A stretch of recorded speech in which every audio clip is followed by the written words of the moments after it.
بسم الله الرحمن الرحيم أرأيت الذي يكذب بالدين فذلك الذي يدع اليتيم ولا يحض على طعام المسكين فويل للمصلين الذين هم عن صلاتهم ساهون الذين هم يراءون ويمنعون الماعون بسم الله الرحمن الرحيم إنا أعطيناك الكوثر فصل لربك وانحر إن شانئك هو الأبتر بسم الله الرحمن الرحيم قل يا أيها الكافرون لا أعبد ما تعبدون ولا أنتم عابدون ما أعبد ولا أنا عابد ما عبدتم ولا أنتم عابدون ما أعبد لكم دينكم ولي دين. السلام عليكم ورحمة الله وبركاته. إن الحمد لله نحمده ونستعينه ونستغفره ونعوذ بالله من شرور أنفسنا ومن سيئات أعمالنا من يهده الله فلا مضل له ومن يضلله فلا هادي له وأشهد أن لا إله إلا الله وحده لا شريك له وأشهد أن محمدا عبده ورسوله أما بعد فقد قال الله تعالى في القرآن العظيم والفرقان المجيد فأعوذ بالله من الشيطان الرجيم بسم الله الرحمن الرحيم يا أيها الذين آمنوا اتقوا الله حق تقاته ولا تموتن إلا وأنتم مسلمون اللهم صل على محمد وعلى آل محمد كما صليت على إبراهيم وعلى آل إبراهيم إنك حميد مجيد اللهم بارك على محمد وعلى آل محمد كما باركت على إبراهيم وعلى آل إبراهيم إنك حميد مجيد وقال الله أيضا واعلموا أن فيكم رسول الله لو يطيعكم في كثير من الأمر لعنتم ولكن الله حبب إليكم الإيمان وزينه في قلوبكم وكره إليكم الكفر والفسوق والعصيان أولئك هم الراشدون. எல்லாம் அல்ல அல்லாஹ்வின் நல்லடியார்களே, கண்ணியத்திற்குரிய சகோதர சகோதரிகளே, எல்லாம் அல்ல அல்லாஹ்வின் மிகப்பெரிய அருளினால் அவனுடைய இல்லத்திலே ஒன்று கூடி அவனுடைய தூய இஸ்லாமிய மார்க்கத்தை தெரிந்து கொள்வதற்காகவும் அதன் அடிப்படையில் நம்முடைய வாழ்க்கையில் செயல்படுத்துவதற்காகவும் தெரியாத பிற மக்களுக்கு எடுத்துச் சொல்வதற்காகவும் நாம் ஒன்று குழுமியிருக்கிறோம். இந்த தம்மாம் நகரில் அல் ஹோபர் பகுதியில் வாராந்திர சொற்பொழிவுகளாக நடத்தப்படுகின்ற இந்த நிகழ்ச்சியில் இன்று எனக்கு வழங்கியுள்ள தலைப்பு நாமும் நபித்தோழர்களும் என்ற தலையங்கம் வழங்கப்பட்டிருக்கிறது. என்ன காரணம் என்றால், அந்த மேன்மைக்குரிய சத்திய சஹாபாக்கள் அவர்களுடைய ஈமான், அவர்களுடைய இபாதத், அவர்களுடைய தியாகம், இன்னும் பற்பல அம்சங்களை உள்ளடக்கி வாழ்ந்தவர்கள்தான் அந்த சஹாபாக்கள். எனவே அந்த சஹாபாக்களுடைய வாழ்க்கையின் சில நிகழ்வுகளை நாம் தெரிந்து கொண்டு நம்மோடு அதை ஒப்பிட்டு பார்த்து நம்முடைய வாழ்க்கையில் நாம் இதற்கு முன்னால் தவறு செய்திருந்தாலும் அல்லது தெரியாமல் இருந்தாலும் இந்த சஹாபாக்களுடைய வாழ்க்கையின் மூலமாக அதை ஒரு படிப்பினையாக நாம் எடுத்துக்கொள்ளலாம் என்ற ஒரு எண்ணத்திலே தான் இந்த தலையங்கம் வழங்கப்பட்டிருக்கிறது. அன்பிற்குரிய சகோதர சகோதரிகளே, அல்லாஹுவின் திருத்தூதர் முஹம்மது ஸல்லல்லாஹு அலைஹி வஸல்லம் அவர்களால் உருவாக்கப்பட்ட சமுதாயம்தான் அந்த சஹாபாக்கள், நபித்தோழர்கள். பெருமானார் ஸல்லல்லாஹு அலைஹி வஸல்லம் அவர்கள் தனது தோழர்களை திருமறை குர்ஆனின் மூலமாகவும் தன்னுடைய தூய வழிகாட்டுதல் மூலமாகவும் தங்களுடைய நடைமுறைகளாலும் அந்த நபித்தோழர்களுக்கு ஈமானிய சக்தியை ஊட்டினார்கள். அந்த சஹாபாக்கள் இஸ்லாத்தை தழுவுவதற்கு முன்னால் எவ்வாறு வழிகேட்டிலே மூழ்கி இருந்தார்களோ, எவ்வாறு இஸ்லாமிய மார்க்கத்திற்கு எதிரான கொள்கையில் இருந்தார்களோ, அதை விடவும் பன்மடங்காக இஸ்லாமிய மார்க்கத்தை ஏற்றுக்கொண்டதற்கு பின்னர் ஒட்டுமொத்த உலக மக்களுக்கு முன்மாதிரி சமூகமாக வாழ்ந்தவர்கள்தான் அந்த நபித்தோழர்கள். எனவே அந்த நபித்தோழர்களுடைய வாழ்க்கையின் சிலவற்றை நாம் பார்த்துவிட்டு அதை நம்மோடு ஒப்பிட்டு பார்த்து நாம் எந்த நிலையில் இருக்கிறோம், அந்த நபித்தோழர்கள் எந்த நிலையில் இருந்தார்கள் என்பதை நாம் தெளிவாக புரிந்து கொள்ள வேண்டும். திருமறை குர்ஆனின் நெடுகிலும் நீங்கள் படித்து பார்த்தால் வல்ல ரஹ்மான் அந்த நபித்தோழர்களை அதிகமாக புகழ்ந்து சொல்கிறான். மட்டுமல்லாமல் அவர்களை குறித்து ஏராளமான சான்றுகளை பகர்கிறான். இந்த உலகத்தில் மனிதர்களுடைய பார்வையில் நாம் என்னதான் நல்ல பேறு வாங்கினாலும், கல்வித்துறையிலே வியாபார துறையிலே முன்னேறி சென்று என்னதான் நாம் இந்த உலகத்திலே சான்றிதழ்களை பெற்றாலும் அல்லாஹுவால் வழங்கப்பட்ட அந்த சான்றிதழுக்கு ஒரு கடுகளவும் சம்பந்தமே இருக்காது, கடுகளவும் சமமாகவும் இருக்காது. ஆனால் அந்த சத்திய சஹாபாக்களை அல்லாஹு ரப்புல் ஆலமீன் திருமறை குர்ஆனின் நெடுகிலும் அவர்களுக்காக சான்றிதழ் பகருகிறான். அந்த சான்றிதழ் நாளை வரை நீடிக்கும், அந்த சான்றிதழ் மரணம் வரை நீடிக்கும், அந்த சான்றிதழ் நாளை மஹ்ஷர் மைதானம் வரை நீடிக்கும்.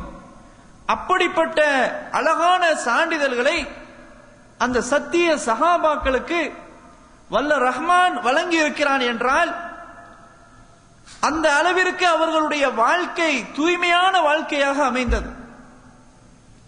திருமறை குர்ஆனில் சூரத்துல் முஜாதலா என்ற அத்தியாயத்தின் இறுதி வசனத்திலே 58வது அத்தியாயம் 22வது வசனம், நீங்கள் நன்றாக திருப்பி திருப்பி படித்து பார்க்க வேண்டிய வசனம். 58வது அத்தியாயம் 22வது வசனம். ஒட்டுமொத்த இஸ்லாமிய சமூகத்திற்கு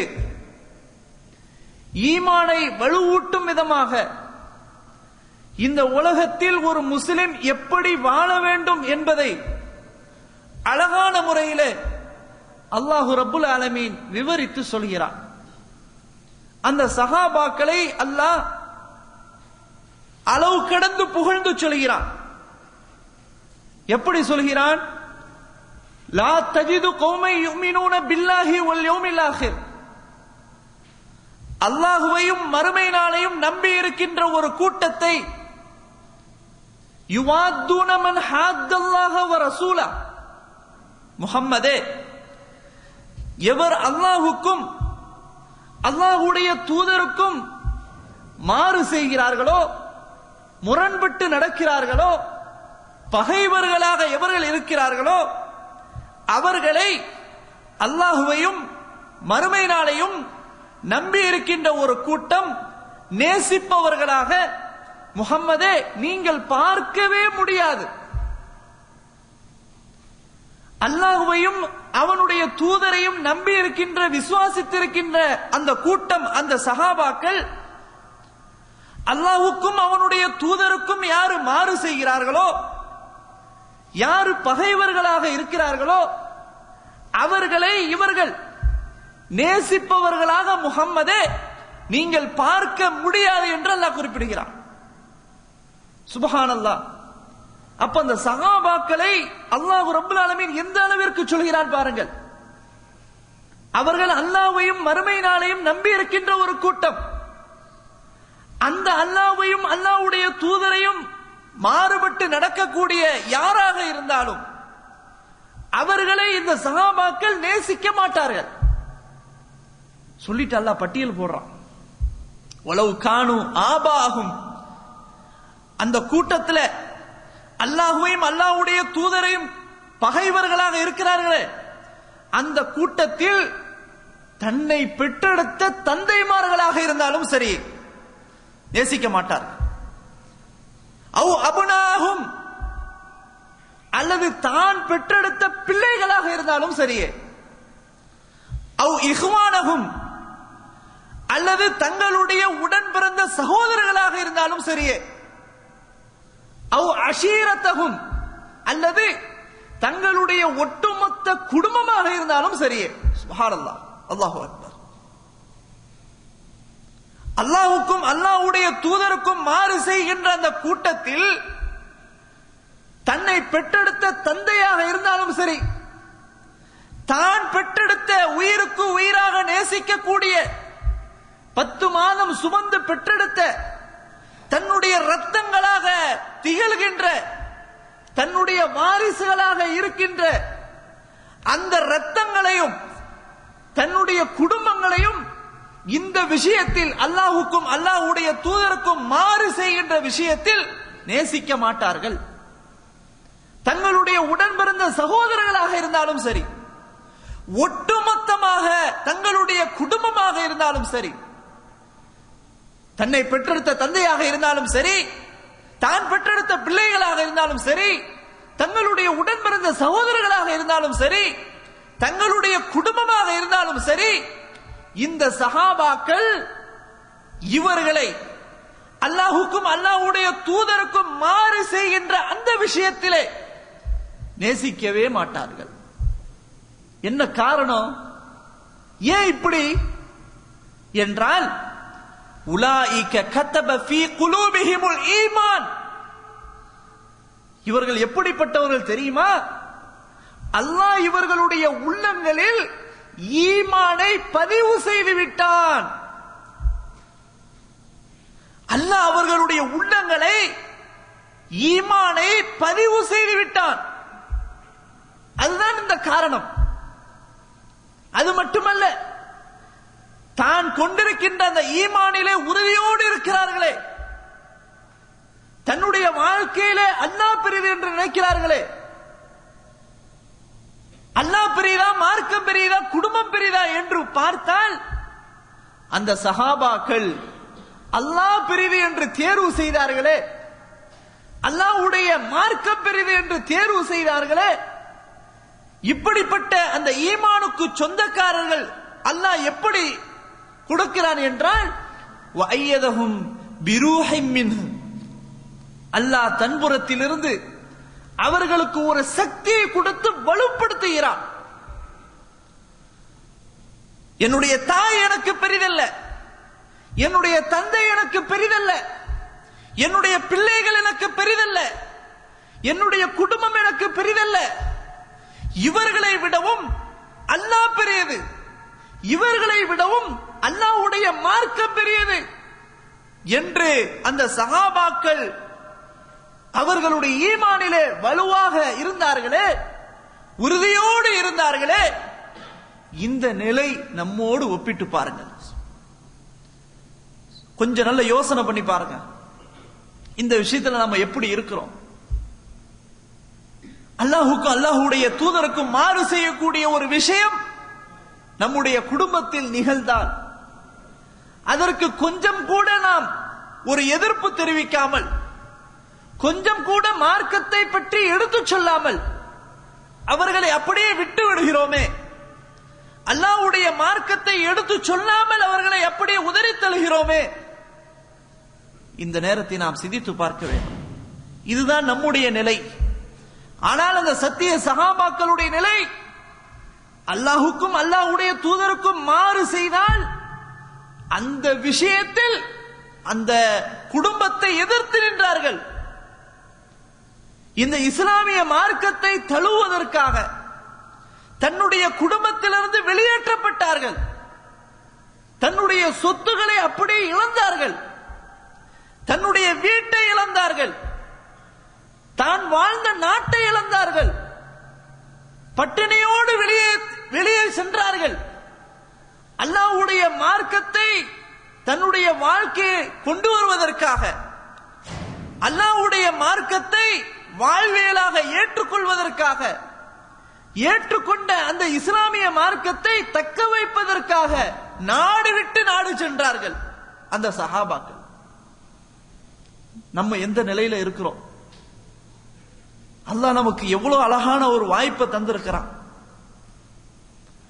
அவர்களோடு நம்மளை கம்பேர் பண்ணா சுப்ஹானல்லாஹ், எப்படிப்பட்டவங்க அந்த சஹாபாக்கள். பொருளாதாரத்துல உங்களோட நம்ம கம்பேர் பண்ண முடியுமா? எப்படிப்பட்ட ஒரு நிலையில அவங்க வாழ்ந்தாங்க அந்த சஹாபாக்கள். உடுக்க ஒரு ஆடையே தான் இருந்தது அவரிடத்துல, மறு ஆடை இல்ல. சாப்பிடுவதற்கு ஒழுங்கான சாப்பாடு இல்ல. வெறும் தண்ணீரால, பேரித்தம்பளத்தால, இதாலேயே காலத்தை ஓட்டியவர்கள் சஹாபாக்கள். விவசாயிகளாக இருந்தார்கள், அன்றாட காட்சிகளாக இருந்தார்கள். எந்த அளவுக்கு தெரியுமா? வெள்ளிக்கிழமை குளித்துதான் பள்ளிக்கு வர வேண்டும் என்று சட்டம் போடப்பட்டவர்கள். அந்த அளவிற்கு வறுமை கோட்டின் கீழே வாழ்ந்தவர்கள் சஹாபாக்கள். நம்ம எந்த நிலையில இருக்கிறோம்? அல்லாஹ்வுக்கு நம்ம மூச்சுக்கு மூச்சு நன்றி செலுத்தினாலும் கூட நிச்சயமாக சகோதரர்களை போதாது. அல்லாஹ் அப்படி அபரிவிதமான அருட்கொடைகளை நமக்கு கொடுத்திருக்கிறார். நமக்கு யாருக்காவது ஒரு ஆடை தான் நாங்கள் இருக்கிறோம் என்று சொல்ல முடியுமா? உணவுக்கு வசதி இல்லை என்று யாராவது ஒரு ஆள் சொல்ல முடியுமா? ஆனால் சஹாபாக்கள், அல்லாஹ் அவங்கள சொல்லும் போது லில் ஃபுகரா, இவர்கள் யாரு தெரியுமா? இவர்கள் ஏழ்மையானவர்கள், வறுமை கோட்டின் கீழ் வாழ்பவர்கள். ஃபகீர் என்ற வார்த்தையிலிருந்து வந்த வார்த்தை தான் ஃபுகரா. ஹதீஸ்களை நம்ம படிக்கிறோம். ஸஹ்ல் இப்னு ஸஅத் ரலியல்லாஹு அன்ஹு அறிவிக்கக்கூடிய செய்தி ஸஹீஹுல் புகாரியிலே பார்க்கிறோம். பெருமானார் ஸல்லல்லாஹு அலைஹி வஸல்லம் அவர்களுடைய காலகட்டத்தில் பள்ளிக்கு ஆண்களும் வருவார்கள், பெண்களும் வருவார்கள். ஆண்கள் முதல் வரிசையிலே அமருவார்கள், பெண்கள் பின்னால் அமர்ந்து தொழவார்கள். பெண்களை பார்த்து பெருமானார் ஸல்லல்லாஹு அலைஹி வஸல்லம் அவர்கள் சட்டம் போட்டார்கள். என்ன சொன்னார்கள்? யா மஅஷரன் நிசா, பெண்கள் கூட்டமே, லா தர்ஃபஅன ருஊஸகுன்ன ஹத்தா யஜ்லிஸர் ரிஜாலு ஜுலூஸா. முன்னாடி அமர்ந்து தொழக்கூடிய ஆண்கள் சாஷ்டாங்கத்திலிருந்து, சஜதாவிலிருந்து ஒழுங்காக எழுந்து அமர்ந்து உட்காரும் வரை உங்களுடைய தலைகளை நீங்கள் உயர்த்த வேண்டாம். ஸல்லல்லாஹு அலைஹி வஸல்லம் அவர்கள் ஏன் சொன்னார்கள்? அந்த சஹாபாக்களுடைய ஆடைகள், அந்த பெண்கள் பின்னாடி இருந்து எழுந்து விட்டால் முன்னால் தொழக்கூடிய அந்த சஹாபாக்கள் ஆண்களுடைய ஆடைகள் அந்த மறைவிடங்களை பார்க்க கூடும். அந்த அளவிற்கு அவருடைய ஆடைகள் இருந்தது. ஸல்லல்லாஹு அலைஹி வஸல்லம் உங்கள்ட்ட வந்து ஒரு சஹாபி கேட்கிறாங்க, அல்லாஹ்வின் தூதரே, தொழுகையில ஒரே ஒரு ஆடைய விடுத்து தொழலாமா, ஒரே ஒரு ஆடைய அணிஞ்சு தொழலாமா அப்படின்னு கேட்கிறாங்க. பெருமானார் ஸல்லல்லாஹு அலைஹி வஸல்லம் சொல்றாங்க, அவளி குல்லிக்கும் சௌபானி, உங்களை எல்லாத்துக்கும் 2 ஆடை இருக்குதா? இன்னமும் ஒரு பெரிய விஷயம் கேட்கிற மாதிரி கேட்கிற, உங்க எல்லாத்துக்கும் 2 ஆடையா இருக்குது ஸல்லல்லாஹு அலைஹி வஸல்லம் கேட்கிறாங்க. அப்போ ஆடை விஷயத்திலும் அந்த சத்திய சஹாபாக்கள் வறுமை கோட்டிலே இருந்தார்கள். உணவு விஷயத்திலும் வறுமை கோட்டிலே வாழ்ந்தார்கள். ஆனால் இப்படிப்பட்ட இந்த சஹாபாக்கள் தங்களுடைய வாழ்க்கையின் போது வறுமை கோட்டின் கீழே வாழும் போது, சாப்பிடுவதற்கு வழி இல்லாமல் இருக்கின்ற போது, உடுப்பதற்கு ஒழுங்கான ஆடைகள் இல்லாமல் இருக்கும் போது, வசிப்பிடத்திற்கு ஒழுங்காக தங்குமிடம் இல்லாமல் இருக்கும் போது, இந்த நிலையிலும் கூட அல்லாஹ்வை மறந்து வாழ்ந்தார்களா? ஈமானுடைய பலம் அவரிடத்தில் குறைந்ததா? இல்லவே இல்லை. ஈமானின் பலம் அவர்களுக்கு கூடியது. இன்றைக்கு நம்முடைய நிலை என்ன? பொருளாதாரத்தை அல்லாஹ் அள்ளி வழங்கினா பள்ளிக்கு போறாங்க. பொருளாதாரத்தை அல்லாஹ் குறைச்சு கொடுத்தேன்னு சொன்னா அல்லாவாது குல்லாவாது என்ன போய் என்ன கிடைக்குது பள்ளிக்கு போய் கேட்கிறாங்களா இல்லையா? இன்னைக்கு நம்முடைய சமூகம் பள்ளிக்கு போய் என்னப்பா கிடைக்குது? அல்லாஹ்ட்ட கேட்டு கேட்டு என்ன கிடைக்குது? அல்லாஹ்வை வணங்காத காஃபிர்களுக்கு அல்லாஹ் அள்ளி கொடுக்கலையா? அல்லாஹ்வை மறுத்து வாழக்கூடிய, நிராகரித்து வாழக்கூடிய சமூக மக்களுக்கு அல்லாஹ் அள்ளி கொடுக்கலையா? தொழுதாதான் அல்லாஹ் அள்ளி கொடுப்பானா என்று இன்றைக்கு நம்முடைய சமூகம் பேசக்கூடிய அளவிற்கு இன்றைக்கு தள்ளப்பட்டிருக்கிறார்கள் என்றால், இந்த சஹாபாக்களுடைய வாழ்க்கையை கொஞ்சம் சிந்திச்சு பார்க்கணுமா இல்லையா? அதான் அல்லாஹ் சொல்றான், அல்லாஹுக்கும் அல்லாஹுடைய ரசூலுக்கும் மாறுபட்டு வாழ்ந்தால் அவர்களை நேசிக்க மாட்டார்கள். ஏன்? அவருடைய உள்ளத்தில் அல்லாஹ் பதிவு செஞ்சுட்டான் ஈமான, தன்புறத்திலிருந்து சக்தியை கொடுத்துட்டான். இப்படிப்பட்ட அந்த சஹாபாக்களுக்கு அல்லாஹ் சொல்கிறான், وَيُدْخِلُهُمْ جَنَّاتٍ تَجْرِي مِنْ تَحْتِهَا الْأَنْهَارُ خَالِدِينَ فِيهَا أَبَدًا. இப்படிப்பட்ட இந்த கூட்டத்தை அல்லாஹு ரப்புல் ஆலமீன் சுவர்க்க சோலையிலே நுழைவிக்க செய்வான். அந்த சுவர்க்க சோலையிலே அவர்களுக்கு கீழே ஆறுகள் சதா நேரம் ஓடிக்கொண்டிருக்கின்றன. அதிலே அவர்கள் நிரந்தரமாக தங்கி இருப்பார்கள் என்று அல்லாஹ் சொல்கிறான். சுவர்க்கம் கிடைப்பது என்பது ஒரு சாதாரண விஷயம் அல்ல. அல்லாஹ்வால் தயார் செய்யப்பட்ட, அல்லாஹ்வால் நமக்கு வாக்களிக்கப்பட்ட அந்த உன்னதமான அந்த சுவர்க்கம், அதிலே புகுவது என்றால், அதிலே நுழைவது என்றால், அதிலே நாம் வசிக்க வேண்டும் என்றால் ஒரு சாதாரண விஷயம் அல்ல. உலகத்திலே ஒரு சிறிய விஷயத்தை அடைவதற்கு பல முயற்சிகளை மேற்கொள்கிறோம். நாம் வேலை பார்க்கக்கூடிய, பணிபுரியக்கூடிய இடத்தில் கொஞ்சம் நம்முடைய போஸ்ட் மேலே வருவதற்காக பல முயற்சிகள், நம்முடைய சேலரி இன்கிரீஸ் ஆகுவதற்கான பல முயற்சிகள், நம்முடைய எதிர்கால வாழ்வாதார திட்டத்தை தீட்டுவதற்கான பல விதமான சிந்தனைகள், அதற்கான முயற்சிகள். நமக்கு உருப்படியான ஒரு ஒழுங்கான வீடு இல்லையா நாட்டில்? வீடு கட்டுவதற்கான ஒரு பல வருடங்கள் திட்டமிட்டுக் கொண்டிருக்கிறோம். ஆனால் அல்லாஹ்வால் கட்டப்பட்ட, அல்லாஹ்வால் அமைக்கப்பட்ட அந்த சுவர்க்க சோலையிலே நுழைவது என்பது சாதாரண விஷயம் அல்ல. அந்த சுவர்க்கம் எப்படிப்பட்ட சுவர்க்கம்? அல்லாஹ் சொல்வதாக பெருமானார் ஸல்லல்லாஹு அலைஹி வஸல்லம் அவர்கள் சொன்னார்கள். அந்த சுவர்க்கம் யாருக்கு தெரியுமா? அஅதத்து லிஇபாதி ஸாலிஹீன், நல்ல அமல்களை செய்யக்கூடிய, நற்காரியங்களை செய்யக்கூடிய என்னுடைய அடியார்களுக்காக நான் தயார் செய்து வைத்திருக்கிறேன். அந்த சுவர்க்கம் எப்படிப்பட்ட சுவர்க்கம் தெரியுமா?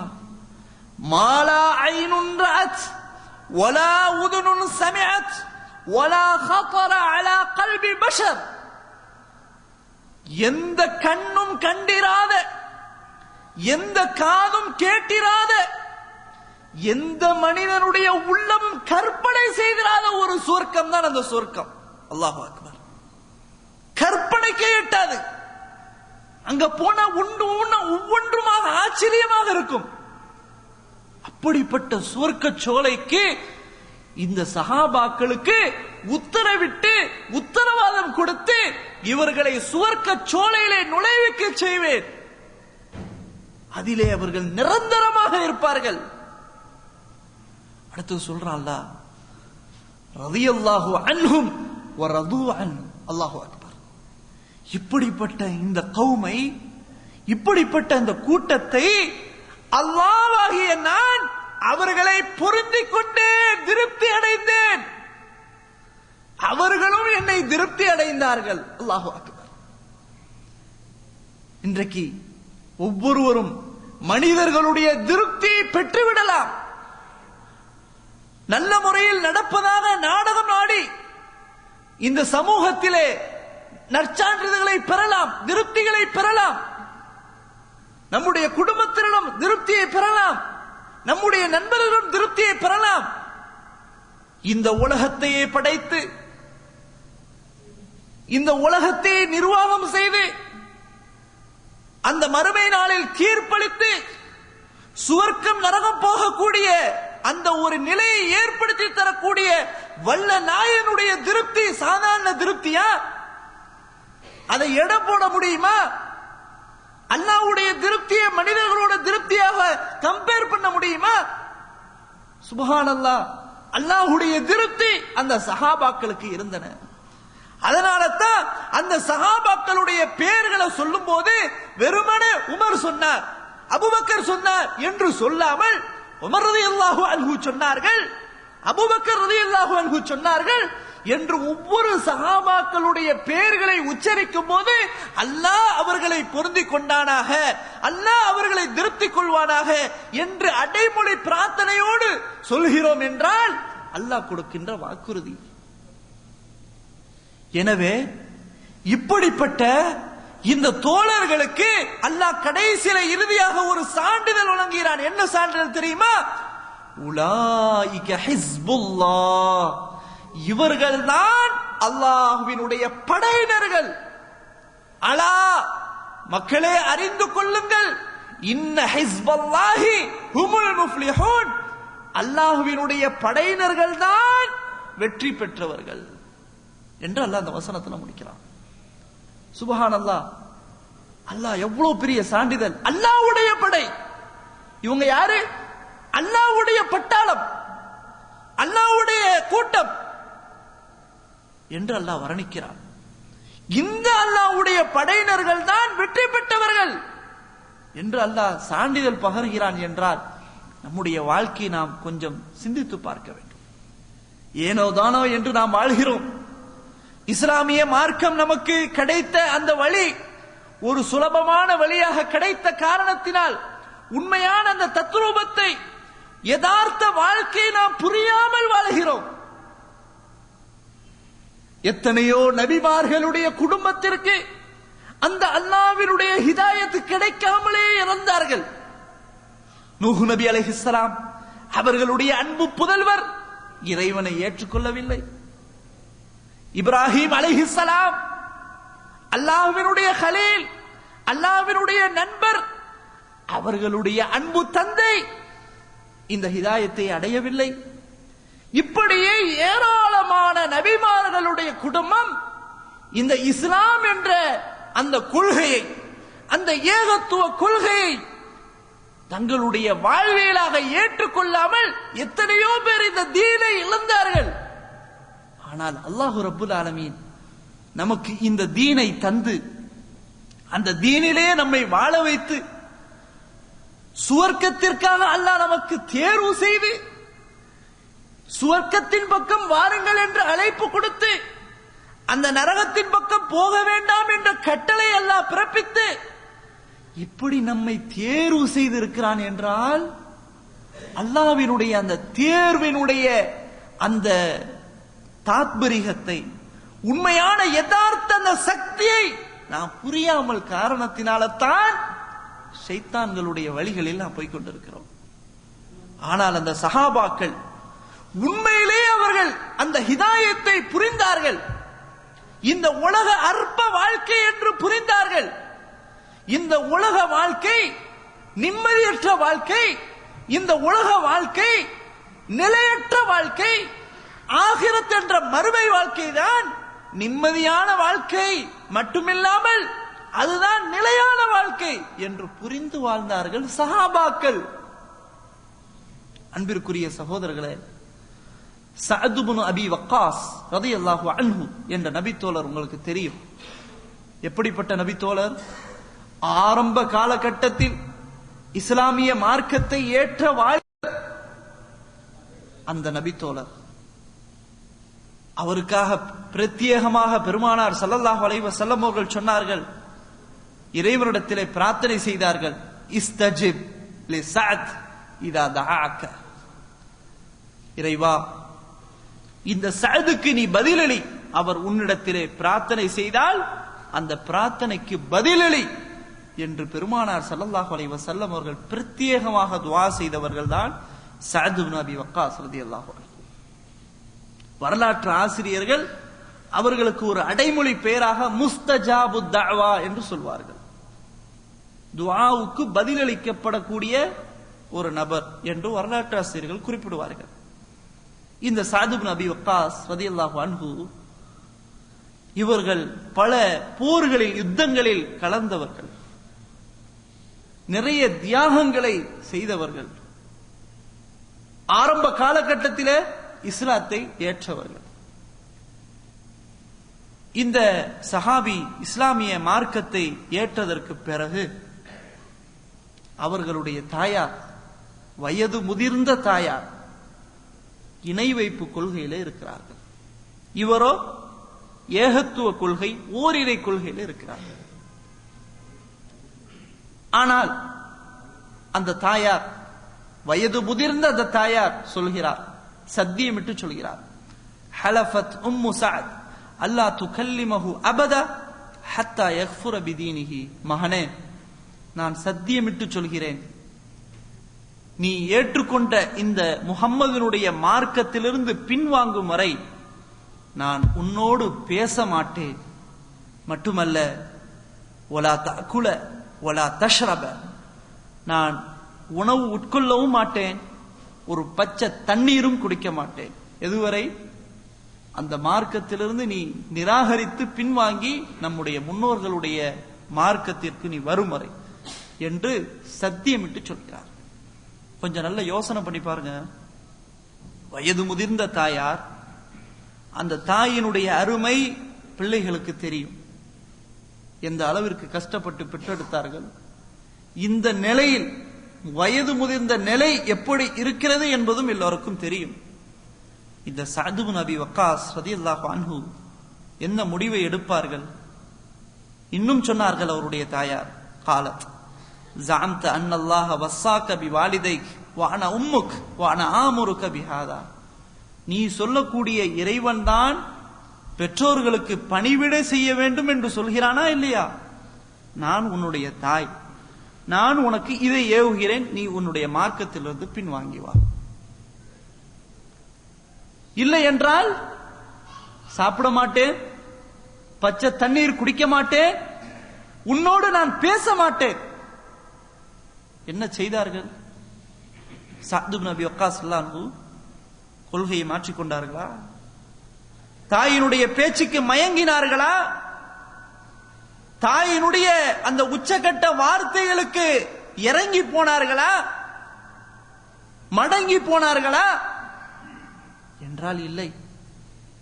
3 நாள் ஆகிறது. 1 நாள் அல்ல, 2 நாள் அல்ல, 3 நாட்கள் அந்த தாய் சொன்ன மாதிரி, சத்தியம் செய்த மாதிரி, உண்ணாமலும் குடிக்காமலும் தன்னுடைய மகனோடு சஅத் இப்னு அபி வக்காஸோடு ரலியல்லாஹு அன்ஹு பேசாமலும் இருந்தார்கள். கடுமையான கஷ்டமான ஒரு நிலையில் இருந்தார்கள். முதிய வயதுடைய தாய். இந்த சஅத் இப்னு அபி வக்காஸ் ரலியல்லாஹு அன்ஹு அவர்களுக்கு ஒரு சகோதரர் உமாரா என்று சொல்லக்கூடிய ஒரு சகோதரர் இருந்தார். அந்த சகோதரர் தன்னுடைய தாயினுடைய நிலையை பார்த்து மயக்கமுற்று இருந்த அந்த தாய், கஷ்டப்பட்டு கடுமையான கஷ்டத்திலே சிக்கிக் கொண்ட அந்த தாய்க்காக தண்ணீர் கொடுத்து நீர் புகட்டுகிறார். யாரு? உமாரா என்று சொல்லக்கூடிய சஅத் ரலியல்லாஹு அன்ஹுடைய சகோதரர்.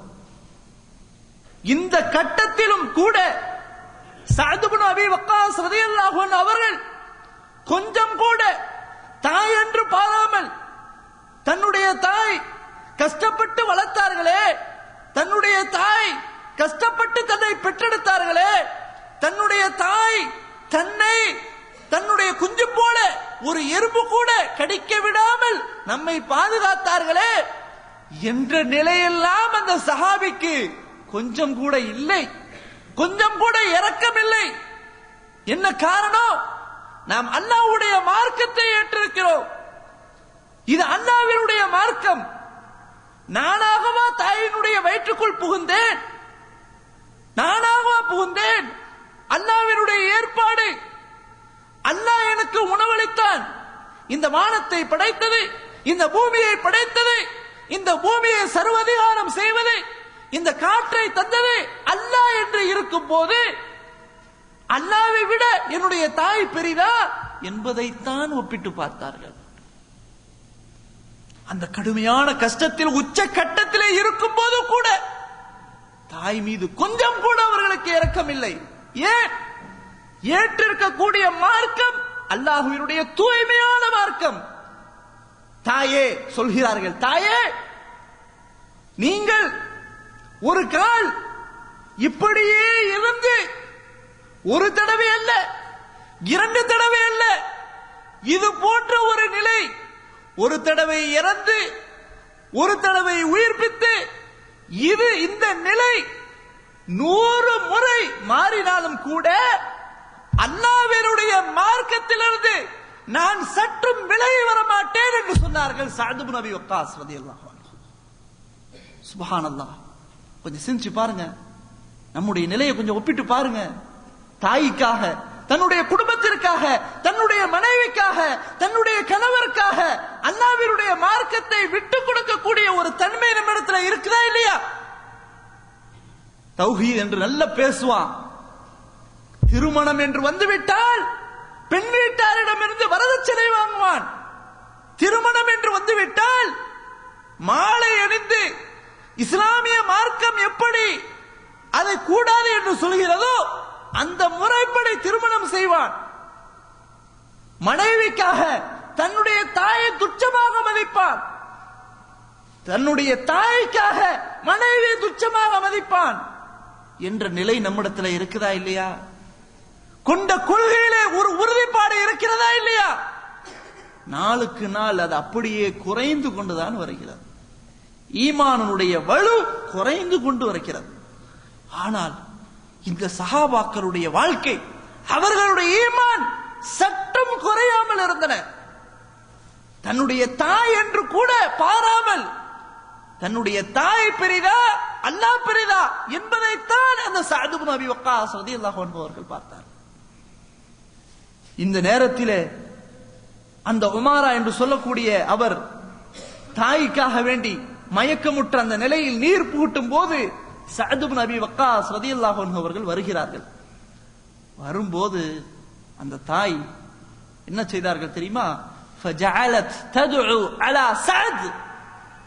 அந்த சஅத் ரலியல்லாஹு அன்ஹு அவர்களுக்கு எதிராக திட்ட ஆரம்பித்தார்கள், பதுவா செய்ய ஆரம்பித்தார்கள், சபிக்க ஆரம்பித்தார்கள். நாசமா போனவனே, தாயை கூட ஒரு மரியாதை இல்லையா? உனக்கு ஈவு இரக்கம் இல்லையா என்ற வார்த்தையை சொல்லல, சொல்வதை போன்று அவர்கள் பதுவா செய்தார்கள். இதை நாம் சஹீஹுல் புகாரியில முஸ்லிம்ல பார்க்கிறோம். அல்லாஹ் ஒரு வசனம் இறக்குறான், وَإِنْ جَاهَدَاكَ عَلَىٰ أَنْ تُشْرِكَ بِي مَا لَيْسَ لَكَ بِهِ عِلْمٌ فَلَا تُطِعْهُمَا وَصَاحِبْهُمَا فِي الدُّنْيَا مَعْرُوفًا. உம்முடைய பெற்றோர்கள், தாயோ தந்தையோ எனக்கு இணை கற்பிப்பதற்காக எனக்கு இணை கற்பிக்க வேண்டும் என்று அவர்கள் உண்மை முயற்சி செய்தால், அறிவு இல்லாமல், அல்லாஹ்வை பற்றியுள்ள அறிவு ஞானம் இல்லாமல், என்னை கொண்டு ஷிர்க் வைக்க வேண்டும், இணை வைப்பு வைக்க வேண்டும் என்று உமக்கு முயற்சி செய்தால் அவர்களுக்கு நீ கட்டுப்படாதே. ஆனால் இந்த துன்யா வாழ்க்கையிலே, இந்த உலக வாழ்க்கையிலே அவர்களோடு ஒன்றிணைந்து வாழ் என்று அல்லாஹ் கட்டளை போட்டார். ஆக அன்பிற்குரிய சகோதரர்களே, இந்த சஅத் இப்னு அபி வக்காஸ் ரலியல்லாஹு அன்ஹு எந்த அளவிற்கு ஈமானிலே உறுதியோடு இருந்தார்கள், நம்முடைய நிலையை நாம் கொஞ்சம் யோசனை செய்து பாருங்கள். எந்த அளவிற்கு நாம் ஈமானிலே மிக குறைவான நிலையில் இருக்கிறோம், வலுவே இல்லாத ஒரு நிலையிலே இருக்கிறோம். கண்டதே காட்சி கொண்டதே கோலம் என்ற போக்கிலே வாழ்ந்து கொண்டிருக்கிறோம். நமக்கே தெரியல நாம் எங்கு சென்று கொண்டிருக்கிறோம், தெரியல. நாள் போய்கொண்டிருக்கிறது, மாசங்கள் போய்கொண்டிருக்கிறது. சேலரி எடுக்கிறோம், ஊருக்கு அனுப்புறோம், வேலைக்கு போறோம், வர்றோம். நாட்கள் செல்கின்றன, வருடங்கள் செல்கின்றன. அல்லாஹ்விற்காக, அல்லாஹ்வினுடைய மார்க்கத்தை அமுல் செய்வதற்காக நாளை மறுமை மஹ்ஷர் மைதானத்தை சந்திக்க இருக்கிறோம். அல்லாஹ்வுடைய விசாரணை கூண்டிற்கு முன்னால் நிப்பாட்டப்பட்டு இருக்கிறோம். சுவர்க்கமா நரகமா என்று முடிவு செய்ய இருக்கிறோம். இதற்காக நம்முடைய உழைப்பு எவ்வளவு, இதைத்தான் நாம் சிந்திக்க வேண்டும். அந்த சஹாபாக்கள் கடும் கஷ்டத்திலும் கூட, கடுமையான சிக்கலிலும் கூட அல்லாஹ்வுடைய மார்க்கத்தை அமுல் செய்வதிலே கொஞ்சம் கூட அவர்கள் பின்தங்கவில்லை. கடுமையாக உழைத்தார்கள். உழைப்பு என்றால் சாதாரண உழைப்பல்ல, கடுமையாக உழைத்தார்கள். நாம் என்ன உழைக்கிறோம்? இந்த துன்யா வாழ்க்கையில நாம் எப்படி உழைக்கிறோம்? அவர்களுடைய துன்யா வாழ்க்கையின் உழைப்பு எப்படி தெரியுமா? அன்றைய அரபுலகில் ஆழமாக குழி தோண்டினால், கிணறு தோண்டினால் தண்ணீர் கிடைக்காது. கடுமையான ஆழமான முறையில தோண்டணும், அப்ப தோண்டினாதான் தண்ணி கிடைக்கும். அப்படிப்பட்ட ஒரு காலகட்டத்தில் வாழ்ந்தவர்கள் சஹாபாக்கள். அப்படி தோண்டுவார்கள். தோண்டப்பட்ட அந்த இடத்திலே தண்ணீர் இறைத்து கொடுப்பார்கள் முதலாளிக்கு. அவர்களிடத்தில் வேலை பார்ப்பார்கள். ஒரு தடவை தண்ணீர் இறைத்து கொடுத்தால் ஒரு பேரித்தம்பலம், 2 முறை தண்ணீர் இறைத்து கொடுத்தால் 2 பேரித்தம்பலம். இந்த சஹாபாக்களோ நோயுற்று இருப்பார்கள், உடல் பலவீனமாக இருப்பார்கள். அந்த முதலாளிமார்கள் கண்டு கொள்ள மாட்டார்கள். ஒரு தடவை இறைத்தால் ஒரு பேரித்தம்பலம், அவ்வளவுதான் அவருடைய சம்பளம். சுப்ஹானல்லாஹ். அப்படி சம்பாதித்து கை நிரம்ப சேமிச்சுட்டு வந்து வீட்டுக்கு போனாங்களா? எங்க போனாங்க தெரியுமா? நேர அல்லாஹ்வின் தூதர் ஸல்லல்லாஹு அலைஹி வஸல்லம் அவரிடம் வந்து, அல்லாஹ்வின் தூதரே, இதுதான் எங்களால் சம்பாதிக்க முடிந்தவை.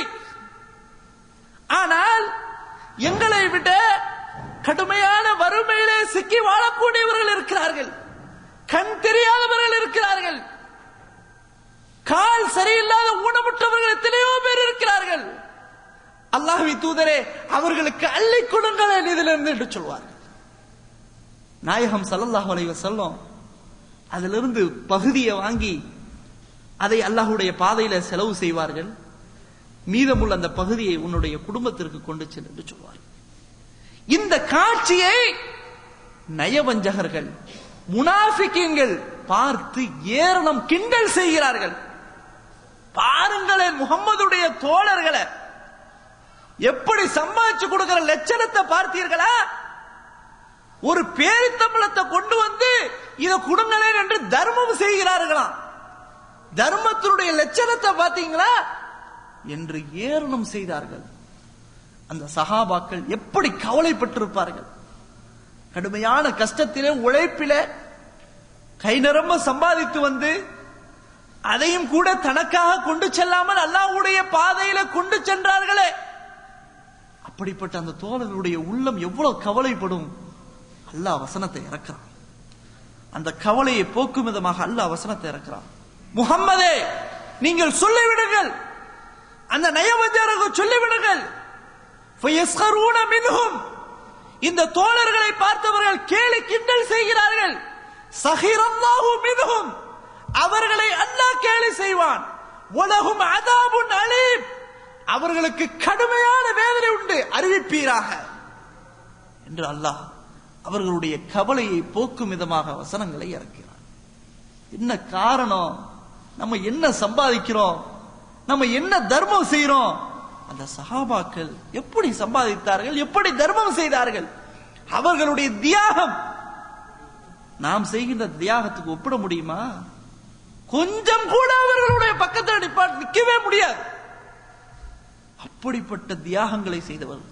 அதனால தாங்க ரசூல் ஸல்லல்லாஹு அலைஹி வஸல்லம் சொல்கிறார்கள், மக்களே நீங்கள் உஹது மலை அளவு தர்மம் செய்தாலும், அப்படி தர்மம் செய்ய முடியாது, உஹது மலை அளவு யாருக்கும் பொருளும் இருக்காது, அப்படி ஒரு கால் உஹது மலை அளவு நீங்கள் தர்மம் செய்தாலும் என்னுடைய அந்த தோழர்கள் தங்களுடைய இரு கரங்களால் தர்மம் செய்தார்களே, இல்லை இல்லை தங்களுடைய ஒரு கரங்களால் தர்மம் செய்தார்களே, அதற்கு சமமாக ஆகவே முடியாது என்று சொன்னார்.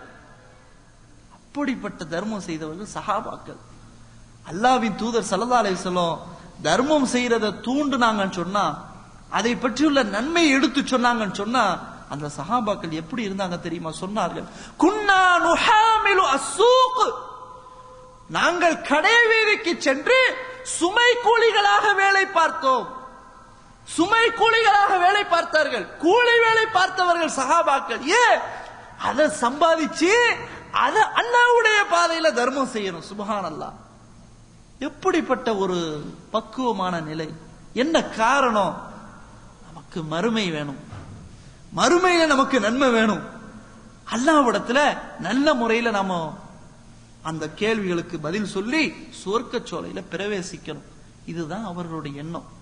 நம்முடைய எண்ணம் எப்படி இருக்குதுங்க? கொஞ்சம் சிந்திச்சு பார்க்கணும். பேசுற நானா இருக்கட்டும், நீங்களா இருக்கட்டும், யாரா இருக்கட்டும், நம்ம இந்த நிலையில மிகவும் பலகீனமான நிலையில் இருக்கிறோம். அந்த சஹாபாக்கள் அப்படி அல்ல. நன்மைக்காக ஒருவருக்கொருவர் போட்டி போட்டார்கள். நம்முடைய போட்டிகள் பொறாமையில, ஒருத்தனை தாழ்த்துறதுல, மட்டம் தட்டுறதுல, போட்டி பேசுறதுல, கேலி கிண்டல் பேசுறதுல, இதுலதான் நம்முடைய நேரங்கள் போகுதே தவிர, அந்த சஹாபாக்கள் நன்மையான காரியங்கள், அமல் சம்பந்தப்பட்ட விஷயங்கள், இதிலே ஒருவருக்கொருவர் போட்டி போட்டார்கள். எந்த அளவுக்கு போட்டி போட்டார்கள் தெரியுமா? பள்ளிவாசலில் முதல் வரிசையிலே நின்று தொழுவதற்கு போட்டி. முதல் வரிசையில் உள்ள நன்மை எவ்வளவு பெரிய நன்மை, அதற்கு போட்டி. எல்லாரும் ஒரே நேரத்தில் அட்டேட்டத்தில் எல்லாரும் வந்து நிற்பாங்க. பிரச்சனை யாரு முன்னாடி வந்து நிக்கிறது, போட்டி. எப்படி அந்த போட்டி தெரியுமா? சீட்டு குலுக்கி போட்டு அதுல யாரு பேரு வருதோ அவங்க இன்னைக்கு முதல் நாள் முதல் சஃப்ல, அடுத்தவன் மத்த நாள். இப்படி வாழ்ந்தார்கள் சஹாபாக்கள். அதான் பாங்கு சொல்றதுல, அல்லாஹ்வுடைய பாதையில மக்களை அழைப்பதில போட்டி. அந்த சஹாபாக்களுடைய போட்டிகள் அப்படி இருந்துச்சு. நம்முடைய போட்டிகள் எப்படி இருக்குது? நன்மையை சம்பாதிக்கிறதுல போட்டிகள் எப்படி இருக்கு? அவங்களுடைய கவலை என்ன தெரியுமா? ஏழை சஹாபாக்கள் அல்லாஹ்வின் தூதர் ஸல்லல்லாஹு அலைஹி வஸல்லம் அவரிடம் முறையிடுகிறார்கள். அல்லாஹ்வின் தூதரே, எங்களால் ஹஜ் செய்ய முடியறதில்ல, உம்ரா செய்ய முடியல, அல்லாஹ் எங்களுக்கு செல்வத்தை கொடுக்கல. பணக்கார சஹாபாக்கள் ஹஜ் செய்கிறார்கள், உம்ரா செய்கிறார்கள், நாங்கள் எப்படி அந்த நன்மை அடைவது அல்லாஹ்வின் தூதரே கேட்கிறான். ஸல்லல்லாஹு அலைஹி வஸல்லம் சொன்னார்கள், நீங்கள் அந்த நன்மையை நீங்கள் அடைய வேண்டும் என்றால் நீங்கள் என்ன செய்ய வேண்டும் என்றால், ஒவ்வொரு தொழுகைக்கு பிறகும் சுப்ஹானல்லாஹ் 33 தடவை, அல்ஹம்துலில்லாஹ் 33 தடவை, அல்லாஹு அக்பர் 33 தடவை நீங்கள் சொல்வீர்களேயானால், அவர்கள் ஹஜ் செய்தார்களே, உம்ரா செய்தார்களே, அந்த நன்மைக்கு சமமாக உங்களுக்கு நன்மை கிடைத்துவிடும் என்று சொன்னார். ஹஜ் செய்ததாக ஆகாது, ஹஜ் செய்த நன்மைகள் உங்களுக்கு கிடைத்துவிடும், உம்ரா செய்த நன்மை உங்களுக்கு கிடைத்துவிடும். அந்த சஹாபாக்கள் எவ்வளவு சந்தோஷம், அவ்வளவு அழகான ஒரு நன்மையை சொல்லிட்டார்களே, உடனே செயல்படுத்தினார்கள். பிறகு அந்த பணக்கார சஹாபாக்கள் இந்த காட்சியை பார்த்து அவர்களும் இதை செய்ய ஆரம்பித்தார்கள். பாருங்கள், போட்டியை பாருங்கள். பிறகு அந்த ஏழை சஹாபாக்கள், அல்லாஹ்வின் தூதர் அவர்களே, நீங்கள் எந்த ஒரு வழிமுறையை சொன்னீர்களோ அந்த வழிமுறையை அவர்களும் செய்ய ஆரம்பித்து விட்டார்கள். அவர்களும் தஸ்பீஹ் செய்ய ஆரம்பித்து விட்டார்கள். ரசூல் ஸல்லல்லாஹு அலைஹி வஸல்லம் என்ன சொன்னார்கள்? ذَلِكَ فَضْلُ اللَّهِ يُؤْتِيهِ مَن يَشَاءُ. இது அல்லாஹ்வினுடைய கிஃப்ட். அவங்களுக்கு கொடுத்தது அல்லாஹ்வினுடைய கிஃப்ட். யாரை அல்லாஹ் விரும்புகிறானோ அவருக்கு அல்லாஹ் அள்ளி வழங்குவான் சொல்லி பதில முடிச்சிட்டாங்க. அப்போ பாருங்க, அந்த சஹாபாக்கள் அவருடைய கவலை, அவர்களுடைய வருத்தம், ஹஜ்ஜை செய்யக்கூடிய உம்ரா செய்யக்கூடிய அந்த தோழர்களை பார்த்துவிட்டு அந்த நன்மைகளை நாம் இழந்து போகிறோமே, அல்லாஹ் எங்களுக்கு செல்வம் தரவில்லையே, செல்வம் தந்தால் நாங்களும் அவர்களை போன்று ஹஜ்ஜை உம்ரா செய்து அல்லாஹ்விடத்தில் அபரிவிதமான நன்மைகளை பெற்று அந்த சுவர்க்கச் சோலையிலே நுழையலாமே என்ற ஆவல், என்ற ஆசை அவர்களிடத்தில் எப்படி இருந்தது? போட்டி. கொஞ்சம் சிந்திச்சு பாருங்க, நம்ம எந்த அளவிற்கு நன்மையான விஷயங்கள்ல பலகீனமா இருக்கிறோம். செய்யக்கூடிய விஷயங்கள்ல பொருளாதாரத்தை அல்லாஹ் தந்திருக்கிறான், நன்மையை செய்யறது இல்ல. அல்லாஹ் நேரங்களை தந்திருக்கிறான், அந்த நேரங்களை முழுமையா பயன்படுத்துறது இல்ல. அல்லாஹ் தஆலா வசதி வாய்ப்புகளை, ஆடைகளை, தங்குமிடங்களை, வேலை வாய்ப்புகளை எல்லாமே அல்லாஹ் நமக்கு தந்திருக்கிறான். ஆனா அல்லாஹ்வுடைய மார்க்கத்திற்காக, அல்லாஹ்வை வணங்குவதற்காக நாம் நேரங்களை ஒதுக்கிறோமா? கொஞ்சம் சிந்திச்சு பார்க்கணும். இந்த சஹாபாக்களுடைய வாழ்க்கை கொஞ்சம் சிந்திச்சு பாருங்க. ஒரே ஒரு விஷயம் சொல்லிடுறேன். அபூபக்கர் ரலியல்லாஹு அன்ஹு எப்படிப்பட்ட ஈமானுக்கு சொந்தக்காரர்கள். ஒட்டுமொத்த உலக மக்களுடைய ஈமானை ஒரு தட்டிலும், இந்த அபூபக்கர் ரலியல்லாஹு அன்ஹு அவர்களுடைய ஈமானை ஒரு தட்டிலும் வைத்து நிறுத்து பார்த்தால் யாருடைய தட்டு உயரும்? அபூபக்கர் ரலியல்லாஹுடைய தட்டு தான் உயர்ந்திருக்கும். இப்படிப்பட்ட அபூபக்கர் ரலியல்லாஹு அவர்களுடைய சிறப்பை பெருமானார் ஸல்லல்லாஹு அலைஹி வஸல்லம் ஒரு நாள் சொன்னார்கள். அவர்களுடைய அமல்களை குறித்து ஒரு நாள் சஹாபாக்களிடம் கூடி கேள்வி கேட்டார்கள். தோழர்களே, மன் அஸ்பஹ மின்குமுல் யௌம சாயிமன், உங்களில் யார் இன்று ஒரு சுன்னத்தான நோன்பை வைத்திருப்பவர் யார்? கூடியிருந்த சஹாபாக்கள் யாரும் பதில் சொல்லல. அபூபக்கர் ரலியல்லாஹு சொன்னார்கள், அல்லாஹ்வின் தூதரே, நான் இன்று நோன்பு வைத்திருக்கிறேன். அதுக்கு பிறகு கேட்டார்கள், ஃபமன் தபிஅ மின்குமுல் யௌம ஜனாஸதன், யார் இன்று ஜனாஸா தொழுகையில கலந்து கொண்டவர் யார்? யாரும் பதில் சொல்லல. அபூபக்கர் ரலியல்லாஹு, அல்லாஹ்வின் தூதரே, நான் இன்று கலந்து கொண்டேன். அதுக்கு பிறகு சொல்றாங்க, ஃபமன் அத்அம மின்குமுல் யௌம மிஸ்கீனா, இன்று யார் உங்களில் யார் ஏழைக்கு உணவளித்தவர்? அபூபக்கர் ரலியல்லாஹு சொல்றாங்க, அல்லாஹ்வின் தூதரே, நான் உணவளித்தேன். ஃபமன் ஆத மின்குமுல் யௌம மரீதன், இன்று யார் உங்களில் நோயாளிக்கு நலம் விசாரிக்க சென்றது? யாரும் பதில் சொல்லல. அபூபக்கர் ரலியல்லாஹு சொன்னார்கள், அல்லாஹ்வின் தூதரே, நான் இன்று நலம் விசாரித்தேன். பெருமானார் ஸல்லல்லாஹு அலைஹி வஸல்லம் அவர்கள் சொன்னார்கள், மஜ்தமஅன ஃபிம்ரின் இல்லா தஹலல் ஜன்னah, இது சொல்லப்பட்ட அனைத்து காரியங்களும் சுவர்க்கத்தில் நுழைவிக்க கூடிய காரியம்தான் என்று பெருமானார் ஸல்லல்லாஹு அலைஹி வஸல்லம் சொன்னார். ஒரே நாளில் 4 விஷயங்களை, 4 இபாதத்துகளை, குறிப்பாக ஒரு அழகான வணக்கங்களை மேற்கொண்டார்கள் அபூபக்கர் ரலியல்லாஹு அன்ஹு. ஒரே நாளிலே ஜனாசாவை தொழுது பின்பற்றினார்கள். ஒரே நாளிலே ஏழைக்கு உணவு கொடுத்தார்கள். அதே நாளிலே சுன்னத்தான நோன்பு வைத்தார்கள். அதே நாளிலே அவர்கள் ஏழைக்கு உணவு கொடுத்தார்கள், நோயாளிக்கு நலம் விசாரித்தார்கள். இப்படி பார்க்கிறோம் என்றால் சுப்ஹானல்லாஹ், எப்படிப்பட்ட நன்மைகளை அவர்கள் சம்பாதித்தார்கள். அதுதான் சஹாபாக்கள். நாம் நம்முடைய நிலைகள், நன்மைகளை இழந்து தீமைகளை நாம் அதிகம் செய்கிறோம். அதான் பெருமானார் ஸல்லல்லாஹு அலைஹி வஸல்லம் சொன்னார்கள், ஒவ்வொரு நாளும் இரவில் நீங்கள் படுக்கைக்கு சென்றால் காலை விழித்தது முதல் கொண்டு அந்த படுக்கைக்கு செல்லும் வரை நடந்த நிகழ்வுகளை உங்களுடைய கற்பனைக்கு, சிந்தனைக்கு கொண்டு வாருங்கள். கொஞ்சம் கொண்டு வாருங்கள். எப்படி இன்றைக்கு நாம் என்னென்னலாம் செய்திருக்கிறோம், என்னென்ன பொய் பேசியிருக்கிறோம், என்னென்ன தீமைகளை செய்திருக்கிறோம், என்னென்ன நன்மைகளை செய்திருக்கிறோம், பட்டியலிட்டு கொஞ்சம் யோசனைக்கு கொண்டு வாருங்கள் என்று சொன்னார்கள் பெருமானார் ஸல்லல்லாஹு அலைஹி வஸல்லம். இப்படி கொண்டு வந்துட்டோம் சொன்னா நம்மை விட பாவி யாரும் இல்லை. இன்ஷா அல்லாஹ் அடுத்த நாள் நம்முடைய வாழ்க்கையை மாற்றணும். நாம் தவறான வழியில போய்கொண்டிருக்கிறோம். இந்த இரவில நாம் உறங்கும் போது அல்லாஹ் இதுவே இறுதி உறக்கமாக இறுதி மரணமாக நமக்கு தந்துவிட்டால் என்ற ஒரு அச்சம் நமக்கு ஏற்பட வேண்டும். இப்படி ஏற்பட்டால் நிச்சயமாக ஒரு தூய்மையான வாழ்க்கைக்கு நாம் செல்வோம். எனவே அந்த சஹாபாக்களுடைய உன்னதமான அந்த வாழ்க்கை நாம் படித்து, ஒன்றுக்கு பல தடவை அதை படித்து ஈமானுக்கு வலுவூட்டும் விதமாக நம்முடைய வாழ்க்கையை நாம் கொண்டு போக வேண்டும். எனவே அவர்களும் நாமும் சமமல்ல என்பதை நாம் தெளிவாக புரிந்து கொள்ள வேண்டும். எந்த விஷயத்தில், இபாதத்துகளாக இருக்கட்டும், தியாகங்களாக இருக்கட்டும், அவர்களுடைய நடைமுறை ஒட்டுமொத்த நடைமுறைகளாக இருக்கட்டும், அவர்களோடு நாம் எந்த வகையிலும் நாம் சமமாக முடியாது என்பதை நாம் தெளிவாக இருக்க வேண்டும். எனவே அன்பிற்குரிய சகோதரர்களே, இப்படிப்பட்ட இந்த நபித்தோர்களுடைய வரலாற்றை நாம் அதிகம் படித்து நம்முடைய மனைவிக்கு போதிக்க வேண்டும், நம்முடைய குடும்பத்திற்கு எடுத்துச் சொல்ல வேண்டும். குறிப்பாக நம்முடைய சிறார்களுக்கு, எதிர்கால அந்த பிஞ்சுகளுக்கு, நம்முடைய குழந்தைகளுக்கு அல்லாஹ்வினுடைய மார்க்கத்தை கொஞ்சம் கொஞ்சமாக ஊட்ட வேண்டும். இப்படி ஊட்டி அந்த ஈமானுக்கு வலு கொடுத்து அல்லாஹ்வினுடைய அச்சத்தையும் அல்லாஹ்வினுடைய அன்பையும் அவர்களுக்கு ஏற்படுத்தி மறுமை சிந்தனை அவர்களுக்கு ஊட்டி, குறிப்பாக பெருமானார் ஸல்லல்லாஹு அலைஹி வஸல்லம் உமர் ரலியல்லாஹு அன்ஹு அவர்களுடைய மகன் அப்துல்லாஹ் இப்னு உமர் ரலியல்லாஹு அன்ஹுமா தெருவிலே சென்று விளையாடி கொண்டிருக்கும் பொழுது பிடரியை பிடித்து பெருமானார் ஸல்லல்லாஹு அலைஹி வஸல்லம் சொன்னார்களே, உமருடைய மகனே, நீ இந்த துன்யா வாழ்க்கையிலே வாழும் போது ஒரு எதிரியாக வாழு, அந்நியனை போன்று வாழு, ஒரு வழிபோக்கனை போன்று வாழு, உன்னுடைய உள்ளத்திலே இறந்தவர்களை நினைத்துப்பார் என்று பெருமானார் ஸல்லல்லாஹு அலைஹி வஸல்லம் அந்த சின்னஞ்சிறு பிஞ்சுக்கு இந்த உலகத்தினுடைய யதார்த்த வாழ்க்கையை போதித்தார்களே. இப்படிப்பட்ட ஒரு போதனை நாம் நம்முடைய குழந்தைக்கு போதிக்க வேண்டும்.